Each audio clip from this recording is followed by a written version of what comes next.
The Single Track staff is making more time to ride our bikes right now, and hopefully you are too. This week, we're resharing one of our favorite podcast episodes, and we'll be back next week with an all-new show. Happy trails. Hey, everybody. Welcome to the Single Tracks podcast. My name is Jeff, and today my guest is Dr. Adam Phaneuf. Adam is a doctor of chiropractic with a degree in exercise science based in Bellingham, Washington. He's also a bike fitter and has studied bicycle biomechanics. Also, Adam was on the podcast with us several months ago talking about bike fit. So welcome back. Thanks, Jeff. Thanks again for having me back. So we last spoke in May, and I'm curious to know how things are going. Is the current bike boom affecting your business or the types of clients you've been seeing lately? I'd say, the bike boom has had a tremendous positive impact on my business, pretty much since the start of the pandemic, and it rolls on. I think the whole bike industry is going a little bananas right now, and I'm definitely seeing a lot more first-time bike fits. Interesting. I think a lot more people are getting into the sport. I mean, it kind of makes sense. There's a lot of people discovering the outdoors for maybe the second time in their life since they were a kid. Right. Yeah. And bikes have been a really good tool for that. And I get the best part with working with new riders too is that the changes that we make are often really dramatic compared to experienced cyclists. And that can have a really dramatic impact on their riding. Probably keeps a lot more of these new riders in the sport because they have a comfortable bike. There's a lot of barriers to even getting into the sport. And then there's a lot of barriers to sticking with the sport. So, I think I've had a lot of people come in and they said, "Oh my gosh, I just didn't know that this could be comfortable. I thought this was just how it was."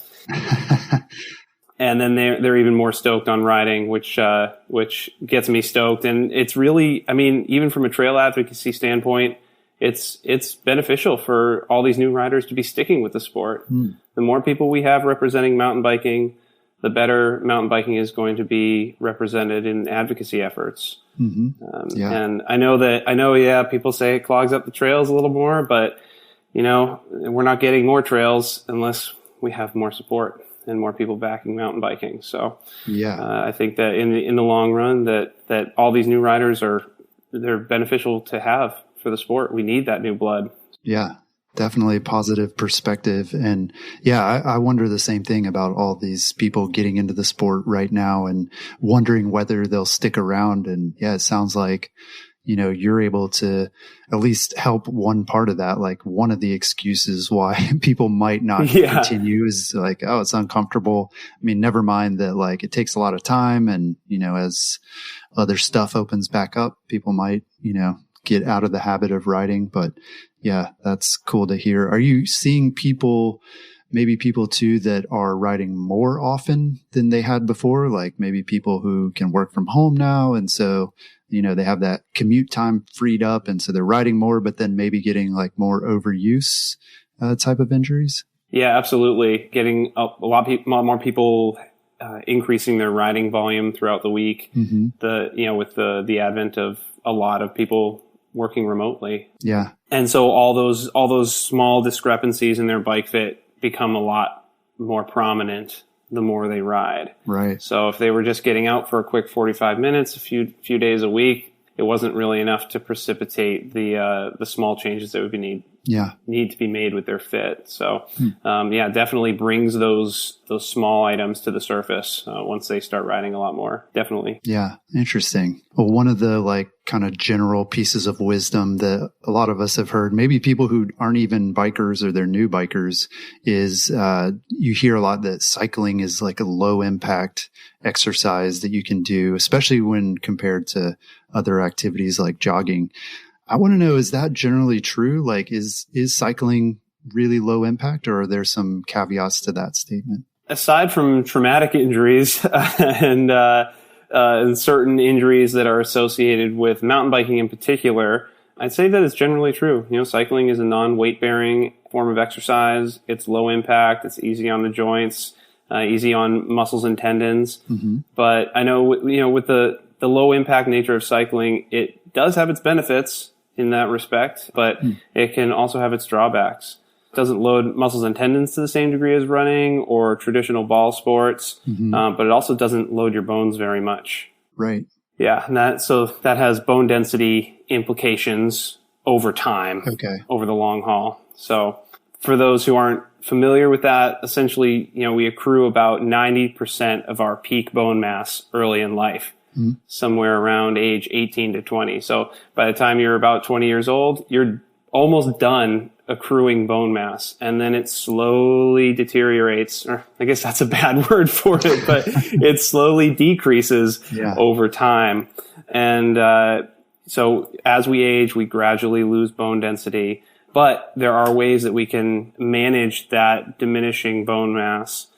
And that's by loading our bones with weight-bearing exercise, and that can mean higher impact activities, or it can mean resistance training, like lifting some weights in the gym or, at home. Cycling doesn't really fit into that weight-bearing category. So in my mind, it is a conversation that I have with a lot of cyclists that I work with, particularly those that operate at a high level for a long period of time. And all they're doing is either they're riding or they're resting. We usually have a conversation about long-term bone health and work on pursuing some sort of limited resistance training or weight-bearing exercise on an intermittent basis. And women are at higher risk for low bone density later in life, but men are not exempt from this either, especially men who use riding as their only form of exercise or activity. So but aside from that, there are a lot of really, really nice benefits to riding. That's interesting because, we typically think when we hear low impact, like, oh, that's a good thing, but it can be too much of a good thing. It sounds like, you need some of those impacts to strengthen bones, to keep them strong, from my understanding. And a lot of the things, I guess, that I think of personally, that when I talk to people, they'll say, oh, I used to run, but then I started having knee problems. And so then I started cycling. And so that's kind of it's like cycling is the second choice for some athletes, maybe. Like it's the one that they like kind of graduate to. What are some of the like common ride related issues that folks tend to have? Like, do people tend to bring those same sort of injuries with them? Like if you had knee problems while you're running, are you going to potentially run into that on the bike? It can definitely occur in that pattern, especially with knee problems. People who tend to have knee pain, kind of some low-hanging fruit to look at is their running cadence. And those people they're more likely to adopt a low cadence with riding as well. Yes. So, there's a common denominator between running and riding of having a proper cadence. Okay. Or else you're going to overload that knee joint. You're going to overload the tissues that help move that knee joint. Yeah. So that's like in practical terms for a mountain biker, that means, choosing an easier gear. Yep. Sometimes, right? Like, not spinning in that hardest gear you can push, but maybe, moving your legs faster, but in an easier gear. Exactly. Yeah. And some people are more likely to try and grind. And some people are more likely to adopt a higher cadence naturally. Yeah. I'm a grinder for sure. I think we've all been at one point or another. Yeah. Other than that, statistically, the most common complaints with riding are low back pain and neck pain. I'd say that, you'd be hard pressed to find a cyclist that hasn't experienced those at one point or another. I see a fair amount of that, but again, knee pain is a big one. And, as well as, numbness in varying locations. And particular with mountain biking, wrist pain and elbow pain, and definitely a common denominator with all disciplines of cycling is foot discomfort as well. Though it's not as common as low back pain, neck pain, knee pain. I'd say back and neck and knee pain are probably the biggest ones that come through my office. Yeah. Is that something just inherent with a bike? Like we're asking our body to do something that's like not totally natural, but doable as long as we do it the right way? Yeah. And I think that, there's a wide variety of reasons why we experience those types of discomfort. It's a new sport for you. It's a new position for you to be in with your body. Yeah. And you're going to experience some low level soreness from that that improves over time. And that's where a lot of those reports kind of come in, aside from the elite level, where they're just on the bike for a really long period of time in really aggressive positions. And you're not going to get away from some sort of discomfort because it's in the name of performance. Typically, comfort helps aid performance, but there are situations where you have to sacrifice comfort in the name of performance. Where people approach me is when they, especially new riders, they get out of that, they either get out of that initial, muscle soreness, discomfort phase, or they have problems that persist beyond that first week of riding. And they say, this isn't normal, or this is uncomfortable. Yeah. And then that's where I usually kind of come into their plan for riding. Interesting. Another common, I know I mentioned shoulder injury, shoulder discomfort, particular with mountain biking. And I really think, that's definitely more particular to mountain biking because flat bars, they do offer a lot more control, but they also offer an opportunity for us to place our shoulder in a vulnerable or less than ideal position. Interesting. It demands that we have a stable shoulder while we're providing input into the bike. And sometimes it's easy to lose that, or we get put in positions where we do lose that, and then we have to load other tissues in our shoulder or arm that aren't really used to taking that amount of load. Yeah. Interesting. So is that the kind of thing where, it sounds like you're saying maybe drop bars, are those more like ergonomically correct, I guess, for riding? Or is that going to give people more comfort, but less control? Correct. Yeah. And it also depends on the position, or it depends on what you're riding. I would never say drop bars are going to be best for riding single track. They provide a comfortable position, but they don't provide a very stable position. And it doesn't attenuate force very well. So it's comfortable, but it has a ceiling, and there's a very good reason that flat bars exist. Yes. We can attenuate for more force with that position, but it does have its ability to break down as well. It does have a ceiling as well. So yeah, and it's these days there's so many choices too. There's flat bars and there's curly bars, but then there's like everything in between, and it's like, I feel like we have a lot of those choices, and we can make those tweaks to like kind of get the advantages of both, to have the control, but also have the comfort.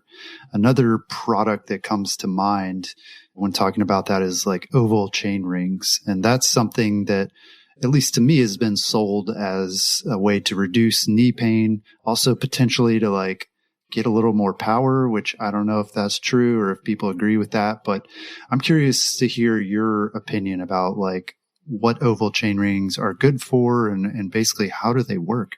Well, yeah, oval chain rings they've definitely seen a bit of a popularity increase, especially in the mountain biking world. They kind of had their phase in the road riding world, and some people still subscribe to using them. But, beyond anecdotal evidence, most of the literature is pretty conflicting, as to whether or not there's a performance or even biomechanical benefit to oval rings. Yeah. Conflicting would be the word. There's really only one study out there that really addresses loading at the knee with oval versus circular chain rings. And in that study, they really found no significant difference in forces at the knee. Interesting. Again, that's only one study, though. The studies are limited. There could be something that comes out down the line that totally changes our opinion on that. Right. But I also I've looked at some studies, and one study that I came across was, it compares muscle activation at the kind of the quad and hip. And it compared oval rings with circular rings. And they compared it in, relatively trained cyclists. So we know they can be applicable to the riding population. And so what it found, they did some output tests at a high cadence and output tests at a low cadence. And there wasn't really much of a difference at a higher cadence. But they did find that there were higher levels of muscle activation in these key muscles at around 70 revolutions per minute. So kind of at a lower cadence. Yeah, for grinders like me. Exactly. Yeah. I was like, maybe I need to reevaluate that. Right. Yeah. And I mean, how much can we really draw from that one study? I mean, that remains to be seen. Mm-hmm. Does this mean that knees could be more tolerant of a low cadence with an oval ring? Maybe, but we really just don't have enough available evidence to really suggest that or conclude that. And, I'd really look towards cadence as an issue with alleviating knee pain, or bike fit with alleviating knee pain, rather than the shape of the ring on the front of your bike.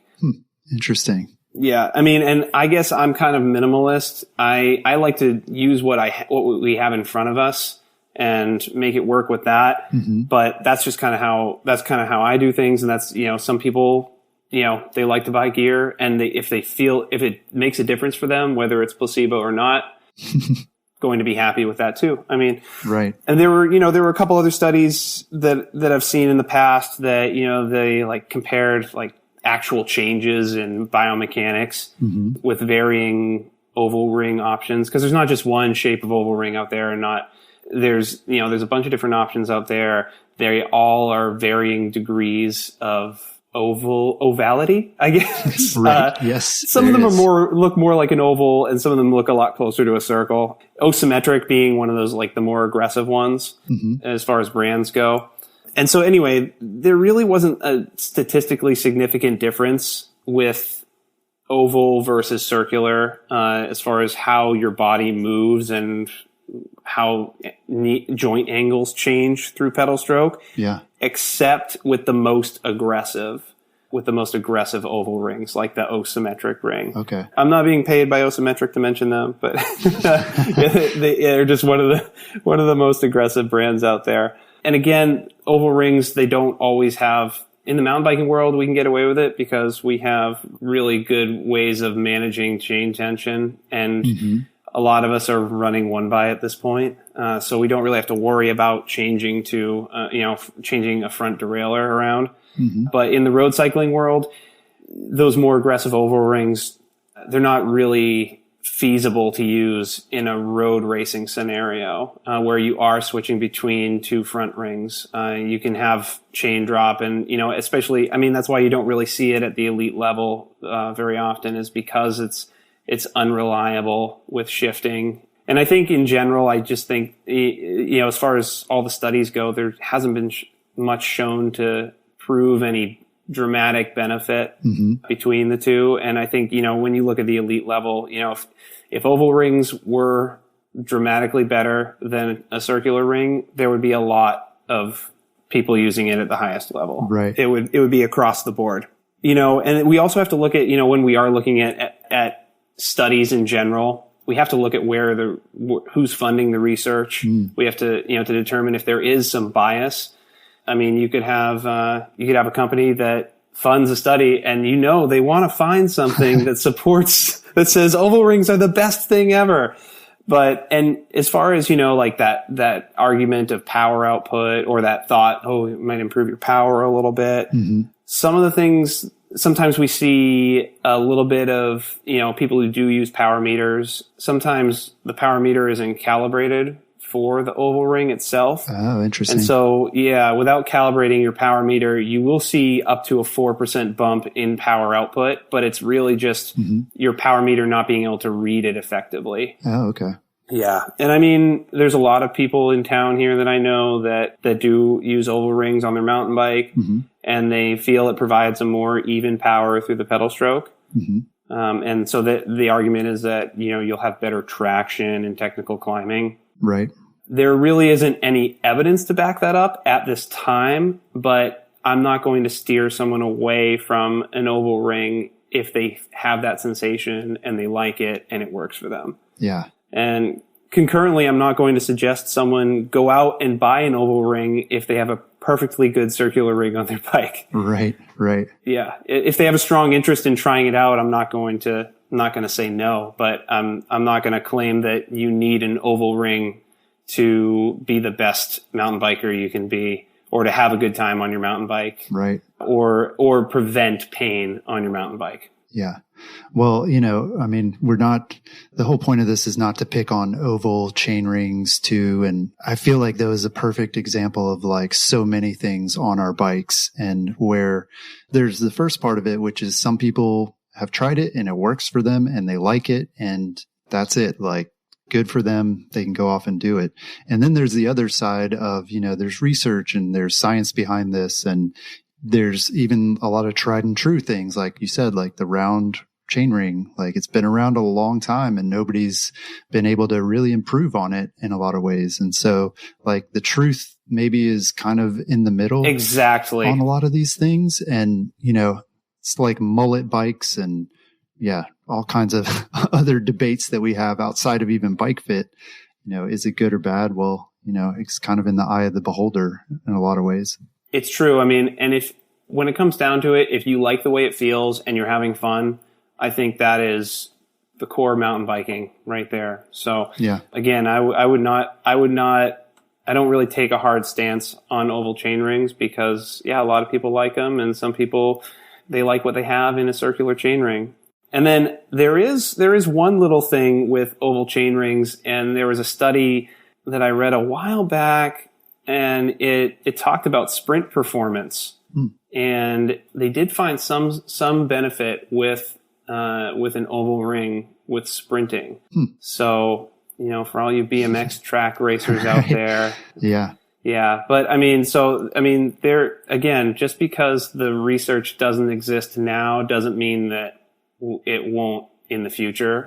And I think we have to keep an open mind with these things and be willing to have our preconceived notions challenged and even proven wrong. Yeah, that's the tension, which is really interesting, is between those two things. It's like we want to be rigorous and scientific about it, but we also want to keep an open mind and say, like maybe there is something here and we need to look into it. And I find the psychology side fascinating as well. You mentioned that for some people, perhaps it's a placebo effect. And then the question is like, well, okay, that's fine. Like, people are okay with that. They're like, it makes me feel better and I feel faster.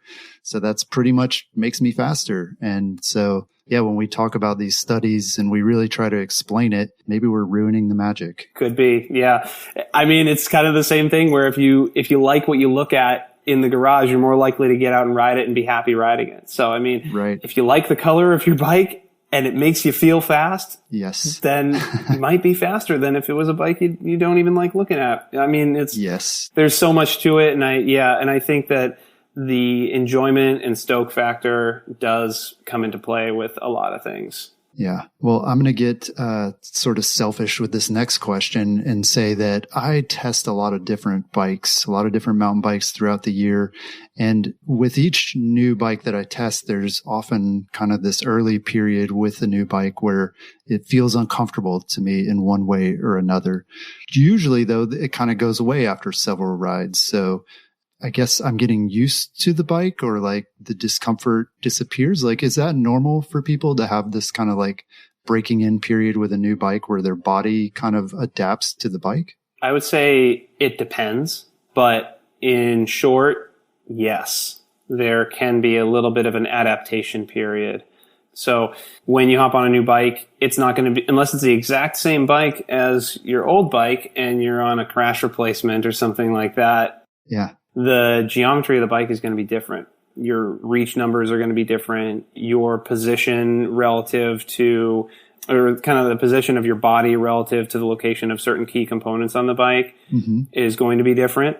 You can get your bike totally set up, with the same degree of knee extension through your pedal stroke, but your torso angle, how far forward you're bending, and say your knee position relative to where the pedal spindle is can differ from bike to bike, even though you have it set up about the same as your last bike. Right. So it changes your pelvic tilt, changes how far forward you're leaning, how much quadriceps you're recruiting relative to hamstring and glute max. There can be some break-in period with that. And the same thing kind of goes for bike fit. When somebody comes in and we make some changes, I say, give this a good 6 to 8 hours on this bike before you make any real big assumptions. Yeah.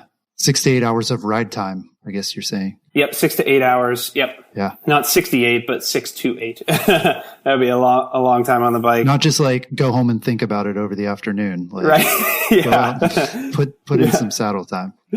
Yeah. So, I mean, your body's adapting to a new position, whether it's a new bike or a new bike fit. You're recruiting different muscles at different percentages. And it's going to be something that your body's unfamiliar with. It's just a smaller scale of like moving to a different sport or trying a new activity. You're going to be using different muscles in slightly different ways or slightly different capacities than you were previously. So I'd say it's, so the long answer is also yes, that it is normal to experience a little bit of kind of break in time during your first several hours on a new bike. Yeah, I hadn't thought about that too. I mean, I guess, I've known many people who, when they're getting a new bike, they're looking at, keeping certain numbers the same, right? They want like a similar reach or similar saddle height and that sort of thing. But at the same time, like, bikes are, especially in mountain biking, the geometries are just progressing so much every year.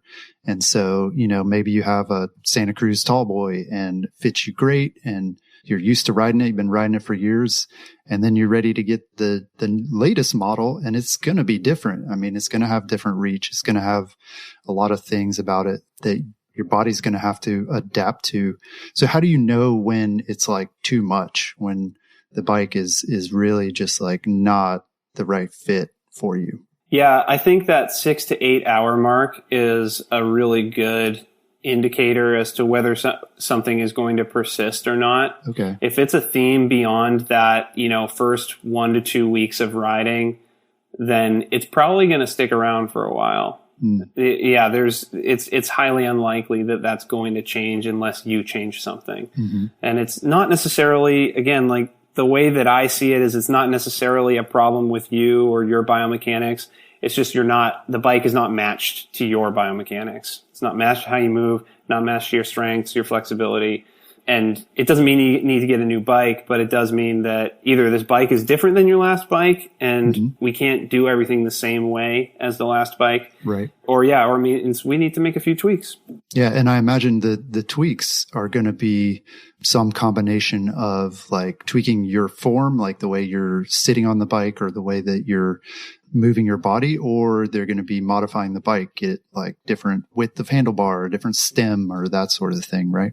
Yeah, cockpit setup is its own kind of animal, and that does change bike to bike. But I'd say with adapting the bike to riding style or modifying how we ride, I think that you should kind of have a couple different people in your corner. You should have some sort of professional, like some sort of bike fitter that will be able to address some of the base of the pyramid where. Okay, fit looks good, mechanics look sound, at least, in a controlled setting. It's not the bike. It's not the way that your bike is matched. It's not a problem with the bike matching your biomechanics or your dimensions of your body. Then another person to have in your corner would be some sort of skills coach. More often than not, we are just failing to adapt the bike to our normal biomechanics, and changing those biomechanics can often be an unrealistic expectation, but sometimes it's the way that we handle the bike that is causing our discomfort. And that's where working with a skills coach or even a rehab professional can really come in handy. Yeah. Well, for me, I guess it's unusual because I'm always like having photos taken of me riding a bike or like, videos. And then of course I've also got my wife, Leah, who tells me all the time, you look like you're slouched over when you're riding your bike. You bend over too much. And she's right. Like you do need that outside perspective to be like, I didn't realize I was doing that, and becoming conscious of it and trying to fix it. Yeah. Can alleviate a lot of those issues. Yeah, absolutely. I would agree 100%. Well, we're going to take a break real quick, but when we come back, we're going to talk about arm pump, saddle tilt, and other bike fit issues. Stay tuned.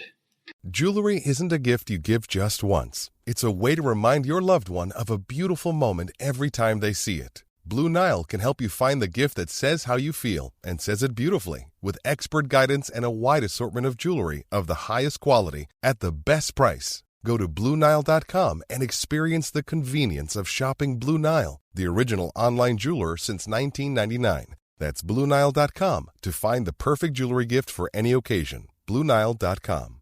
And we're back. So one question, Adam, I know that a lot of mountain bikers have is about arm pump. So I'm curious to get your take on what arm pump is and kind of what causes it. So arm pump, we've all experienced it at one point or another, I'm sure. Mm-hmm. You know, it's essentially a symptom of certain muscles in your forearm fatiguing. And these muscles, they control your wrists, they control your fingers, things that are a lot of joints that are really important, especially in the descending aspect of mountain biking. Right. And really what muscles are involved, they vary upon presentation, but it's almost always a sign that something is amiss in the cockpit setup. And I mean, there kind of goes along, it can go along with kind of what we talked about a little earlier with skills coaching and managing body position, shoulder position, putting yourself in a position where you're able to attenuate all the forces involved with descending with more of your body than just your arms and your wrists. Mm-hmm. But, this could have cockpit setup implications as well. The matching terrain selection to your cockpit is super important. So if you're riding super steep stuff all the time, or you're riding low angle stuff all the time, you should match your brake angle to that so that you're not putting your wrist in this non-neutral position while you're gripping and putting load through your hand and your wrist and your elbow. Yeah. So if we're not matching that neutral, if we're not matching our terrain with a neutral wrist and forearm position, then we're going to be stressing these muscles extra, essentially. So we're going to be putting them under load and tensioning them under load too much. And then that's where we get that arm pump. I also think that well-tuned brakes go a long way. So, if you're working too hard, or your lever throw isn't ideal, it's too short or too long, you can stress some of these muscles as well. Yeah. When you're like death gripping the handlebars sort of, or, like you really have to pull the brake levers hard. Yeah. You're obviously like activating those tendons and everything in your arms, and that's not good. Yeah. And, again, I can't reiterate enough how important it is to match your brake angle to the type of terrain that you ride, on average. You should have that brake angle kind of match that upper percentage of your most common terrain selection. Yeah. Do you think most people run their brake levers too high or too low? I would say that there's two different crowds. There are people who come from a XC background and run them very steep, mm-hmm. and that doesn't necessarily jive with modern geometries. Mm-hmm. And then there are people who spend a lot of time on Instagram and follow certain enduro riders that do ride really, really, really rowdy stuff. Mm-hmm. And they throw their brake levers probably a little too raked out than they actually need. Okay. Usually you kind of end up meeting halfway with that current position, what the average neutral position is. But okay. It's kind of all over the board. It all depends on, some people just like the way it looks too. And not there, and sometimes there's nothing wrong with that, but I think that mountain biking is more about the feeling than it is how it looks. So, yeah. And that's just a personal philosophy, and there are a lot of people who ride truly steep, truly gnarly stuff.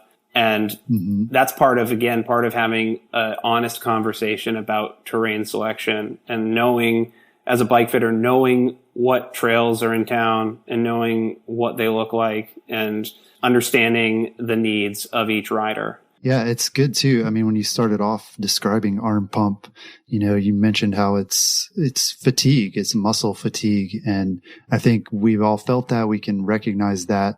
but our initial reaction is always like, oh, I need to get stronger. Yeah. And yeah. to me, like getting stronger is like, oh, geez, what do I got to lift weights now? Or like, I don't want to do that stuff. But it's really reassuring to know that, part of it is cockpit setup. You can deal with some of the pain issues that way.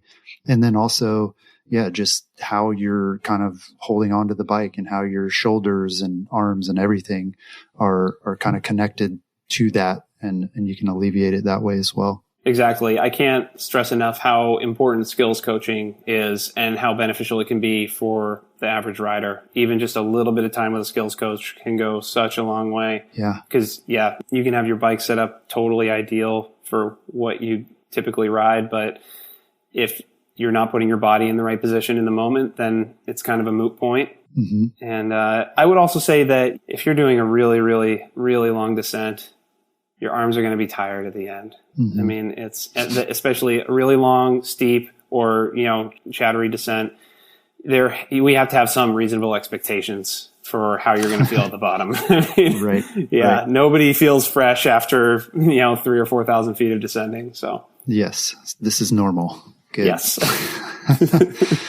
Well, yeah, you're talking about chattery descents, and one of the things that I'm also wondering about is vibration on the bike. And I really noticed this. I've started to do a bit of gravel riding, like on, a rigid bike, and certainly feel a lot of vibration there. And even anytime I watch like helmet cam footage from my own helmet, I realize like how much my head is just shaking around. Maybe it's just the helmet. Hopefully it's mostly the helmet moving independently, and my head is not being vibrated to that degree. But what kind of health issues can come from repeated vibration like that?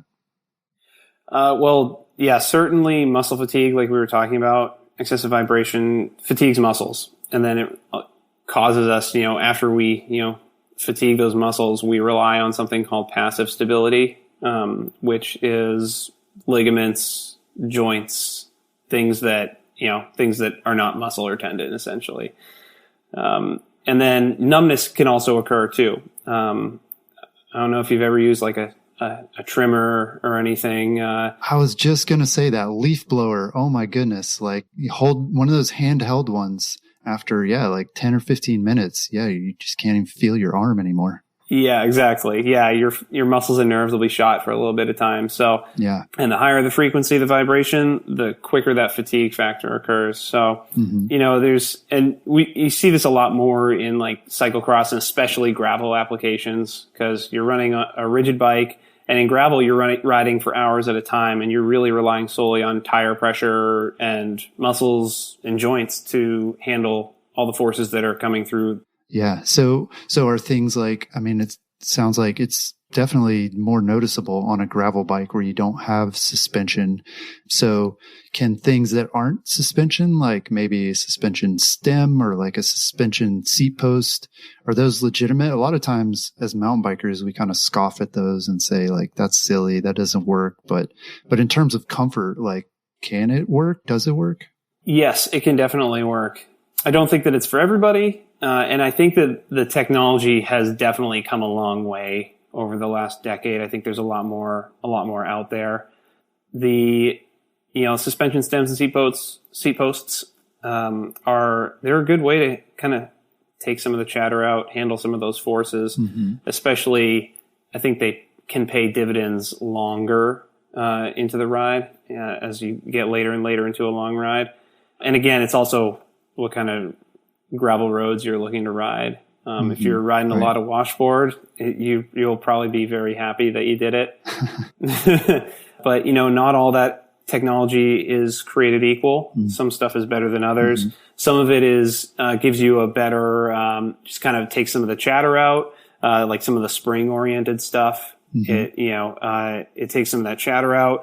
Some of it is air driven. Like the P&W Components has a great little gravel dropper post that has some suspension to it. That's better for those hard hits that you're not expecting, and it doesn't shred your back. Yeah. And then there's elastomer based stuff. But again, the technology's gotten a lot better. There's a lot more options for people. I've also had plenty of individuals pursue those kind of things because they have had some sort of surgery in the past, and it just takes the edge off for them. Okay. Yeah. Makes sense. Yeah. And there's a set of mountain bike bars out there that have has like a bit of a flexible joint to them. And there are people out there that have had, wrist surgeries. They have hardware in their arms and wrists and stuff. And it takes the edge off for those people. So I think that the average person, I'm not going to say you need it, but there are a lot of ways to help deload, either like a pre-existing condition, post-surgical things, or just somebody who is riding a lot of really bumpy stuff and they're just not comfortable at the end of their ride. So it's something worth exploring if they are married to riding a rigid bike with with whatever tire size that they're running. Right. Yeah. Yeah. That's good advice, because I think a lot of us, we do tend to dismiss some of these products just for performance reasons, right? Saying like, oh, well, you're not going to have as much control or you're losing power. Yeah. Yeah. Right. But it makes a lot of sense in terms of comfort, and even for some people, just even to be able to get out on the bike. Yeah, that makes sense. Do you see patterns in some of your clients in terms of the type of bike that they ride? Like, are people on carbon gravel bikes more likely to be experiencing issues than, say, someone on a steel gravel bike? Can you see that difference in terms of like the types of bikes people are riding?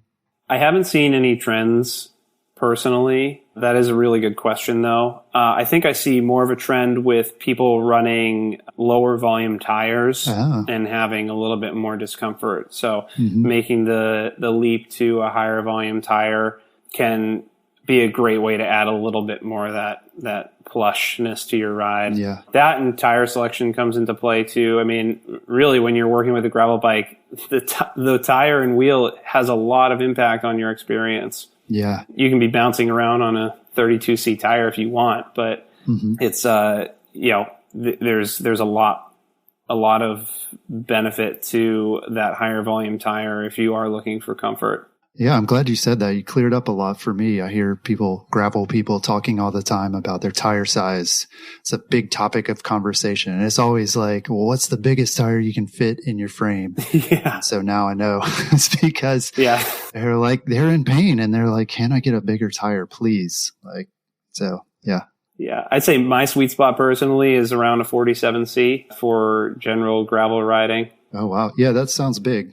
Yeah, it does sound big. But, I'm not racing gravel. We have a lot of the gravel riding around Bellingham is not smooth, and having a higher volume tire, both for puncture protection and for smoothing out the ride, can be really helpful.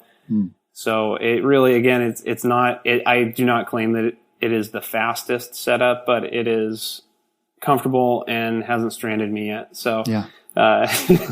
Those are important things. Yeah, I'm sure. And I know some people that run smaller tires, and they certainly do go faster on them, though.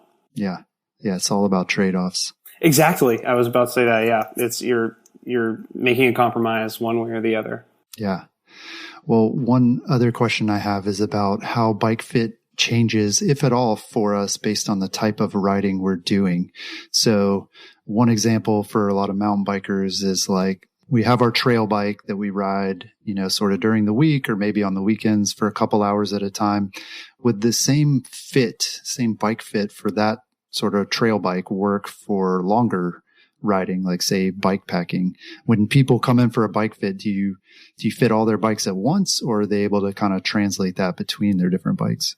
A lot of good questions there. Bike fit, really, especially with mountain bike fit, it should match terrain selection first and foremost. Okay. So if your bike packing route is pretty flat and doesn't involve a lot of steep climbing, but your daily rides mean a really steep fire road climb, your fit is going to be different. Your saddle tilt will be different. And the way that we try and balance you on the bike will probably be a little bit different, because riding a loaded bike, as anybody who's done some bike packing will attest, it does weight the bike differently. And when you're fully packed up there, it is a different animal to handle. Yeah. Well, that's interesting because I was thinking that, maybe the time was the thing that's different, but already you're saying it even depends on the terrain, right? If you are climbing versus doing a lot of flat stuff, like that even affects your fit. Mm-hmm. Exactly. Yeah. And, and there are ways that you can make a bike more comfortable. The good thing is with mountain biking is we're seeing a lot more, we're seeing a lot more steeper seat tube angles. So you're generally in a more upright position on mountain bikes, and you could certainly bike pack with your mountain bike. I'd say there's some small nuance between the two.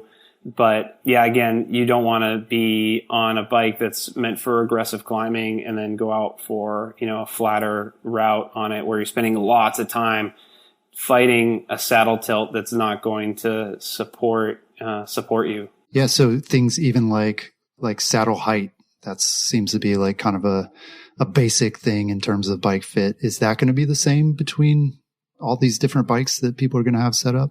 Saddle height, it definitely depends on the geometry of the bike. So if you're going between bikes, it will be different. When we do change saddle tilt, it places you in a different position on the saddle relative to the bottom bracket. Right. So there will be a small height change sometimes, or a small fore-aft change with that. Sometimes, depending on the geometry of the bike, sometimes it's negligible and we can get away with it. It's like, I'm doing one bike packing weekend on this bike. I'm just going to make it work. And, in all likelihood, it won't create too much discomfort. Kind of like we've been talking about, have this theme of kind of meeting somewhere in the middle, and that, the truth is really not on either opposite end of the spectrum. It's kind of somewhere in the middle.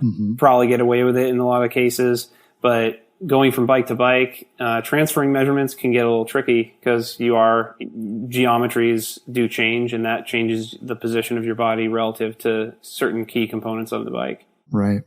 Interesting. So the short answer is yes and no, I guess. It depends.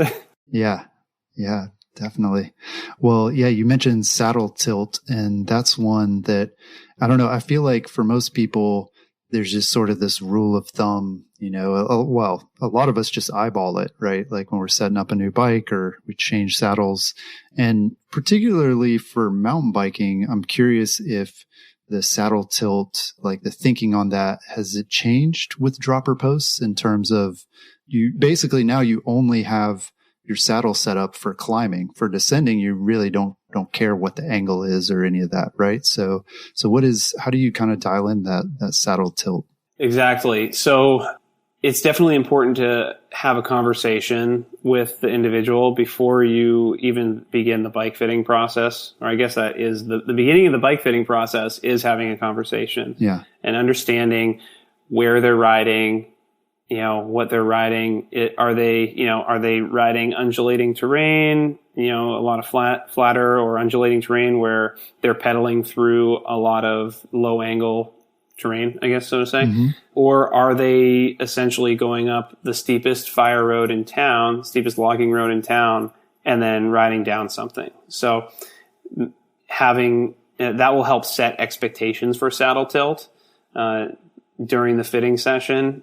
And then also starting, I think people have different ideas as to what a neutral saddle position is as far as tilt goes. So I do my best to get them into a neutral position and kind of work from there, and kind of mimic their the degree of pitch that they're riding up. And also understanding that people, saddles, there's a million saddles out there, but they have one on their bike and they typically want to keep that one. And knowing that everybody's pelvis is a slightly different width, as far as where, sit bones and pubic bone are. So they're going to find their ideal position on that saddle in a different spot than somebody else might. It's, as we all know, saddles kind of sweep outwards as you go towards the back of the saddle. Right. And so you're going to try and marry that ischial tuberosity with that specific position on that saddle, where it feels comfortable, where it's not too narrow, it's not too wide. And so again, that's going to vary person to person. And, working with saddle mapping can help with that. but I think, again, having a good conversation beforehand and understanding like, okay, well, you're riding up some really steep stuff. We're going to be okay with some negative tilt, some kind of downward nose down saddle tilt, because once we get going up on that steep logging road, it's going to feel a lot more natural. And that's where it's important. Yeah. But the XC racer, it's going to be a lot more akin to a road bike saddle tilt, a nice neutral saddle tilt, especially with the way that a lot of saddles have a lot of really good decompression or cutout, however you want to talk about it. It allows you to tilt forward into that saddle and not experience discomfort like you would with a saddle without a cutout. So it allows for a little bit more wiggle room, and it keeps you happy in kind of that neutral riding or, low angle terrain. And then if you do go up a steep kick, then it's not going to ruin your day, or create numbness or pain there.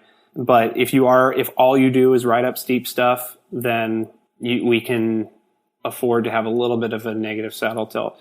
I've definitely seen some stuff out there that's very, very aggressive. Yeah. And I think, we've often raised that nose up, and they find that they are much more comfortable than they thought they could be. Mm-hmm. But sometimes we have to kind of go to those extremes to understand what's comfortable, what's not, and then meet somewhere in the middle. Yeah. Interesting. Well, I'm going to put you a little bit on the spot here with a question that I just thought of that we have heard a bit about in mountain biking, which is cleat placement. And a lot of riders who ride with flat shoes and flat pedals tend to place their foot more like midfoot on the pedal, versus what you'd normally get from a clipless shoe. So I'm wondering if you have thoughts on that. About a lot of riders, what they seem to be doing is really scooting those cleats farther back, farther toward the midfoot. Is that a good thing or a bad thing, or is it just a neutral thing? As long as you're comfortable and you feel like you have better control, then that's what you should do. Yeah, that's an awesome question. I'd say that it depends on the goals that the rider has. If they're, and it depends on how much they want to be able to recruit their calf at a certain period of time. So having that cleat kind of right in the middle of that, kind of in between the edge, kind of in between the base of your first toe and your fifth toe, kind of having the pedal spindle kind of bisect that area, works really well for people who want to really recruit calf, heavily and have the best, pedaling power output. But feel with descending often improves with getting that cleat further back. So a lot of people, and it recruits less calf during your pedal stroke. So if you want to spare your calf for descending, which we use a lot to attenuate force when we're descending, scooching that cleat back is something that is, frequently done, at least in my experience. It allows you to, the further back that cleat is, it allows you to drop your heel a little bit better on steeper descents, and really mimic some of that benefit that you do get from a flat pedal, right? And some of that feel. So it's not, you only have so much room to work with a clipless shoe. The good thing is, most clipless shoes are fairly supportive in the sole, so you can kind of get away with that wiggle room with where the cleat is. You're not gonna be hinging your foot over that point. So, but yeah, I do tend to err on, with the guys who ride steeper stuff or want to be able to, play around with their bike a little bit more. We can err on that more rearward cleat position, especially, for steeper descending, because it really does allow you to drop those heels, get your center of gravity lower, and you just feel like you're not constantly recruiting your calf muscles just to keep your foot neutral. Right. Yeah. Oh, that's super helpful. Well, one final question I want to ask you about is the rise of this idea of like video and online bike fitting. We're seeing a lot of things going online, especially with the pandemic, all these Zoom calls that we can't get away from. But we're starting to see this where like companies are even claiming they can use like artificial intelligence to help you with your bike fit. Like what do you think about that? Is that something that is here to stay? Is that a technology maybe traditional bike fitters can incorporate, or is this kind of something that maybe is not going to work out as well? It's the worst thing I've ever heard of. No, I'm just kidding. Of course you would say that. No, I think that there are a few really good resources out there online that use AI, and I think they offer a really good starting point for a lot of individuals. It's low cost. It may take a little bit more time to do yourself than an actual bike fitting session with in person. It offers flexibility for people who, can't get to a bike fitter. They live in a town that just doesn't have a good bike fitter. And they want that, they want something, or they aren't having any discomfort or anything. They just got a new bike. They want to get a basic setup idea. And then those AI, apps and softwares can really offer a good starting point, in my opinion. Some of them will even take you through like a brief mobility screen. And, I can certainly get on board with that idea. Being, a rehab professional. And, but, there are, I think that there are some drawbacks in comparison to meeting in person. Mm-hmm. The first thing is, again, you don't really get to have that conversation with someone to discuss, especially in the mountain biking world, like, what terrain do you ride? What are your goals? How have you been feeling on your bike? Are we solving any specific issues? Mm-hmm. Yeah. The AI can, find certain landmarks on your body pretty well, but yeah, it's not really good at troubleshooting specific complaints or dealing with cockpit setup. I think and there's a lot of nuance with that, with mountain biking in particular. And a lot of them just view things from one side. So they'll just view you from your right side. And some people have different leg lengths, or they have two different shoe sizes that affect fit. So one side isn't going to be exactly the same as the other. Or you have a previous injury that you're accommodating for, and an app really can't know that or help you accommodate for that, or help you. It can put you in what it considers an ideal position, but maybe that's too big of a change for you right now, or they're, handling individual needs, whether it's like a post-surgical indication or shoe sizes, or, man, I just don't feel comfortable on steep terrain and I feel like I should, but I got this new bike and it doesn't feel right to me. Delving into that nuance is something more easily done in person. Yeah. Yeah. I mean, do you do a lot of follow-up or any follow-up? Is that part of the process where, you have somebody, you fit them, and then you're going to hear from them in a few days or weeks or whatever and see how it goes? It is. A follow-up is absolutely a part of the process. So after our first session, I say, I need you to get 6 to 8 hours in on that bike, and I want you to accumulate some feedback during that time. And then we're going to at least have a chat, at least over the phone or email. And if you're happy with it, great. Or if we, or in some cases, we're making an incremental change, and I want to take another look at it and then say, okay, you tolerated this. Let's change things the rest of the way to what I think you're capable of handling, or what would be ideal for you. Yeah. But it just wouldn't be in our best interest to have a massive departure from your old position, because it was maybe working for you, but it was different enough from this new position that we want to kind of break it up into chunks.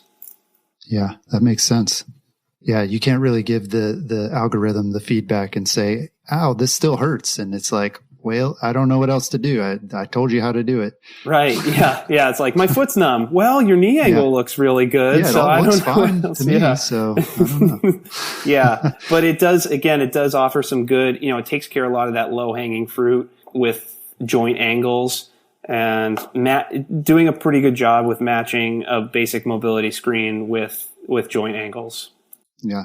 Interesting. Well, Adam, thanks again for taking the time to chat with us. Always so many topics to go over with bike fit and mountain biking. And really appreciate your help with that. Thanks for having me on, Jeff. This is it's been a blast. I am always happy to talk bike fit, and those questions they were great. I had a great time chatting. Shucks. Thank you. Well, You can get more information at apexchirobellingham.com. You can connect with Adam and find out more about the services that he offers. So we've got this week. We'll talk to you again next week.